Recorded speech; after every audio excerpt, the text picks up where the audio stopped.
આ ખોળિયામાંથી જીવ નીકળીને ગયો અને કાયા પડી હતી બાપુ, અને જીવ ને કાયા ઈ બે જોઈ શકતા હોય, જીવ કાયાને જોઈ શકતો હોય, કાયા જીવને જોતી હોય.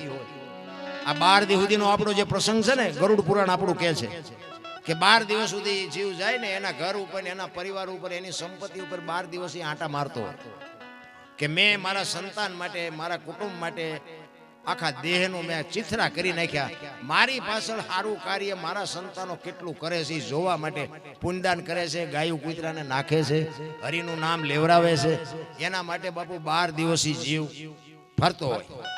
આપણું ગરુડ પુરાણ એવું કહે છે. એટલે પુરુષોત્તમ બાપુ એમ કહે છે કે જીવ જાય છે, કાયા પડી છે, અને જીવ કાયા એમ કહે છે કે દુનિયા મને દિવાળી મૂકી દે છે, જીવ એમ કહે છે હવે મારે રોકાવાય નહીં. એટલે એ વાણીમાં કે છે, કાયા બાપુ રોવે છે, જીવ કે હવે મારે રોકાવાય નહીં, મારો સમય થઈ ગયો. અમારે હમણાં ભજન પૂરા થાય પછી વ્યૂઝ જવાય ને, ટાઈમ પૂરો થાય પછી નીકળી જવાય. આપણે બધાને હવના ઘરે વ્યૂ જવું પડે. આ બસ એવી જ છે આ જિંદગી. આ સમય પૂરો થાય એટલે પૂરું, જય ભગવાન. એટલે જ ગંગા સતીએ બાપુ શ્વાસાનો હિસાબ માર્યો.